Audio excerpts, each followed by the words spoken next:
Esta producción cuenta con el apoyo de Psicología Contigo, un consultorio que impulsa proyectos orientados al bienestar y la comprensión psicológica.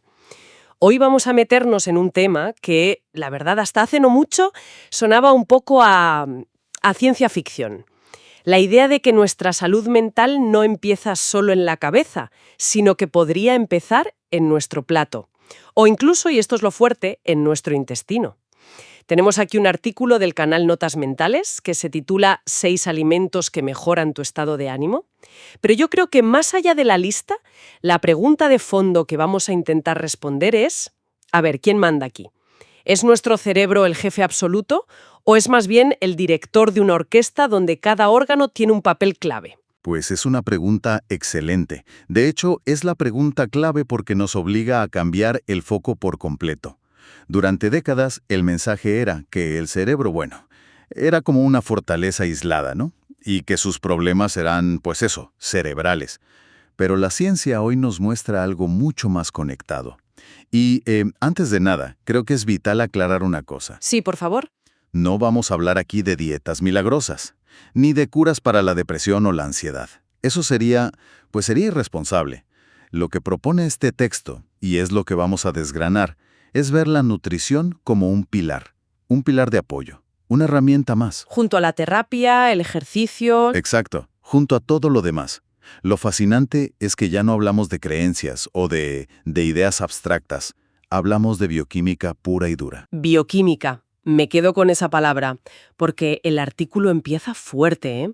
Habla de pescados grasos, como el salmón o las sardinas, y suelta un dato que a mí me parece increíble, que nuestro cerebro está hecho en su mayor parte de grasa. Cuesta un poco asimilarlo, la verdad. Llevamos años con el mantra de «la grasa es mala». ¿Cómo distinguimos la grasa que, digamos, construye el cerebro de la que deberíamos evitar? Esa es la distinción crucial, claro. No todas las grasas son iguales. Las del pescado azul son ricas en ácidos grasos omega 3. Y no son una grasa cualquiera. Son una grasa estructural. Estructural. Sí, piénsalo como los ladrillos de la mejor calidad posible para construir las paredes de nuestras neuronas. Si la pared es sólida, pero flexible, la comunicación entre neuronas es rapidísima, eficiente. Ah, vale. Pero su función no es solo pasiva, no son solo ladrillos, y aquí está la clave. Estos omega 3 influyen directamente en los neurotransmisores del bienestar, los más famosos, la serotonina, que es como el mecanismo de la calma, y la dopamina, que es el motor de la motivación, del sistema de recompensa. O sea, que la grasa que comemos está literalmente ajustando los mandos de nuestro estado de ánimo. No es solo energía, es información. Exactamente. Es información bioquímica. El artículo cita varios estudios que son muy claros. Cuando los niveles de omega 3 son bajos, la cosa se resiente. La producción de neurotransmisores. La producción y la regulación sí. La comunicación neuronal se vuelve más lenta, menos eficaz. Es como intentar tener una conversación por el móvil con mala cobertura, ¿sabes? Sí, claro, que se corta todo el rato. Pues eso. Por eso, una deficiencia crónica de omega 3 se asocia con más probabilidad de sentir apatía, niebla mental o incluso síntomas depresivos. La recomendación del texto de tomar pescado graso 2 veces por semana, pues no es al azar. Es una dosis de mantenimiento para asegurar que esa cobertura cerebral sea la mejor posible. Vale, 2 veces por semana. Eso parece bastante factible. Pero, ¿y los pequeños gestos del día a día? Veo que el artículo pasa a los frutos secos y las semillas, que para muchos, bueno, son solo algo para picar entre horas. ¿De verdad una almendra o una nuez puede tener tanto impacto? Es que no es un simple picoteo, para nada. Son como pequeñas cápsulas de nutrientes para el cerebro. El texto se centra en 2. A ver. El primero es el magnesio. El magnesio es, por así decirlo, el gran relajante del sistema nervioso. El relajante. Sí, actúa como un freno natural. Cuando nos estresamos, el cuerpo libera calcio en las células nerviosas y las pone en alerta, listas para disparar. El magnesio llega y básicamente empuja al calcio hacia afuera. Calma la célula. Por eso el artículo lo asocia con la irritabilidad o la tensión muscular. Si te falta magnesio, a tu cuerpo le falta ese freno de mano. Entiendo. Pero el texto también habla del triptófano, sobre todo en las nueces. Ese nombre siempre me ha sonado algo muy técnico. El nombre es una técnico, sí, pero el concepto es increíblemente simple. El triptófano es la materia prima con la que el cuerpo fabrica la serotonina. Sin triptófano no hay serotonina, punto. O sea que lo necesitamos sí o sí. Sí, y el cuerpo no puede producirlo solo. Necesita que se lo demos con la dieta, y las nueces son una de las mejores fuentes vegetales. La idea de materia prima es muy potente, pero suena casi demasiado fácil, ¿no? Si me como un puñado de nueces, ¿mi cerebro fabrica serotonina al instante o es un efecto a largo plazo? Es una pregunta muy pertinente. No es un interruptor de la luz. No funciona así.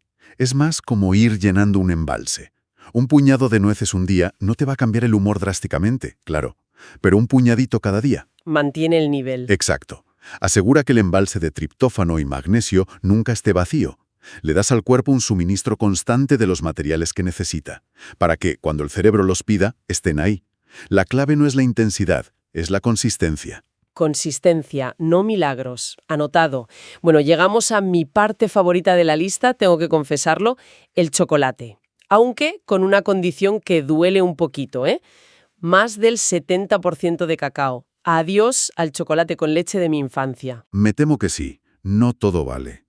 El chocolate con leche es básicamente azúcar y grasa con un poco de sabor a cacao, pero la ciencia aquí es un gran consuelo para los que nos gusta el cacao puro. A ver, consuélame. Pues mira, el artículo explica que el chocolate oscuro estimula la liberación de endorfinas. Las endorfinas son nuestros opiáceos naturales, la molécula de la euforia. Es la misma sensación que tienes después de correr o de una buena carcajada, pero sin el esfuerzo.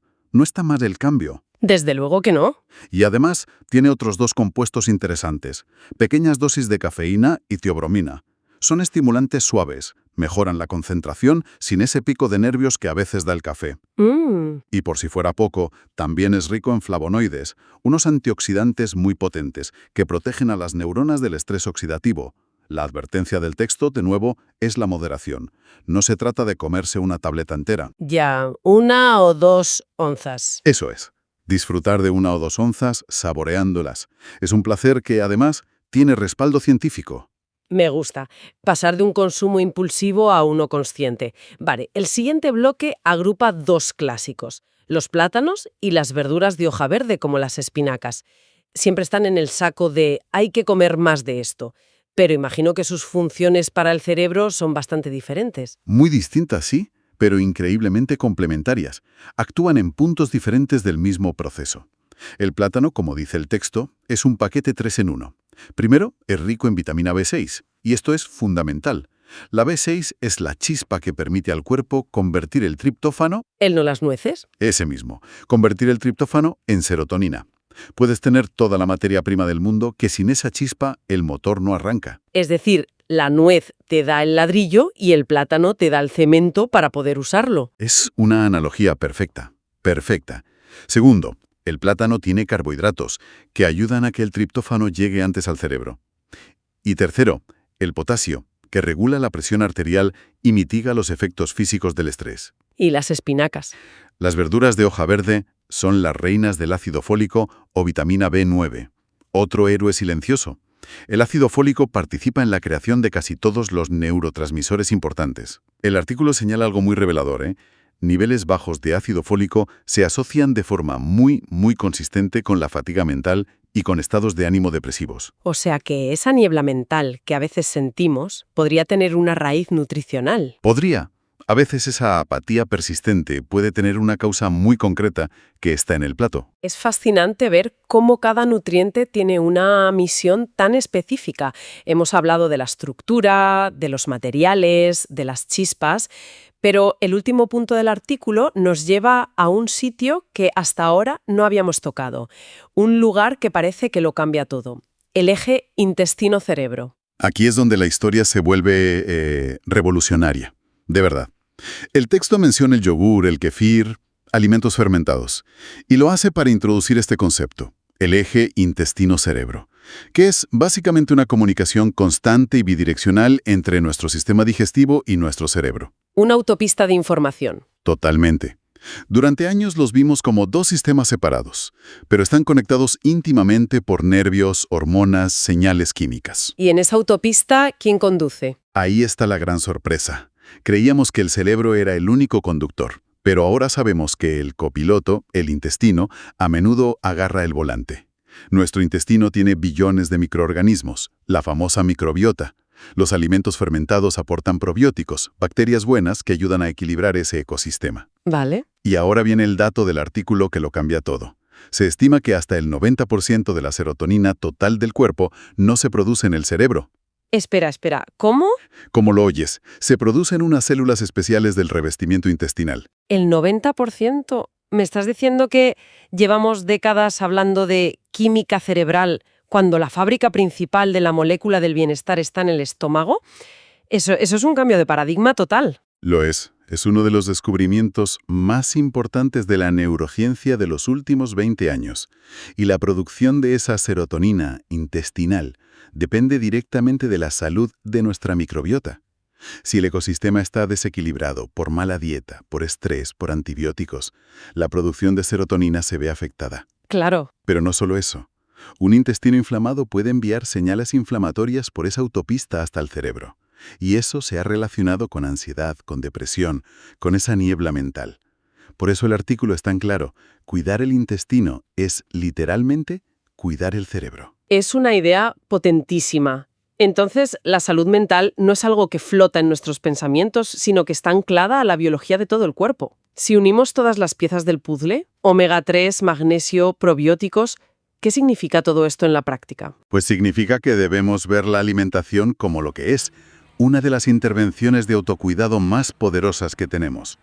El artículo es muy honesto y lo repite, no es una cura. No vas a solucionar un trastorno de ansiedad comiendo kéfir. Claro, no es magia. No es magia. Pero sí vas a darle a tu sistema nervioso las herramientas que necesita para ser más resiliente. La nutrición funciona en equipo con el descanso, el ejercicio, las relaciones y, por supuesto, el apoyo profesional si hace falta. El verdadero poder, como decíamos antes, está en los pequeños cambios sostenidos en el tiempo. Son esos gestos diarios los que marcan la diferencia. Me quedo con esa idea final del artículo, que dice que cuidar lo que comes es una forma inequívoca de cuidar tu mente. Exacto. Y esto nos deja con una reflexión final. Un pensamiento para llevarse a casa. El texto concluye que el bienestar no depende solo de lo que pensamos, sino de cómo tratamos a nuestro cuerpo. Y esto plantea una pregunta importante, ¿no? ¿Hasta qué punto nuestras conversaciones sobre salud mental han ignorado la biología más básica de nuestro cuerpo? ¿Qué cambiaría si empezáramos a ver el acto de comer no solo como sustento o placer, sino como una herramienta activa y diaria para cuidar nuestra mente? Esta producción cuenta con el apoyo de Psicología Contigo, un consultorio que impulsa proyectos orientados al bienestar y la comprensión psicológica. Hasta la próxima, y que el alimento sea también bienestar.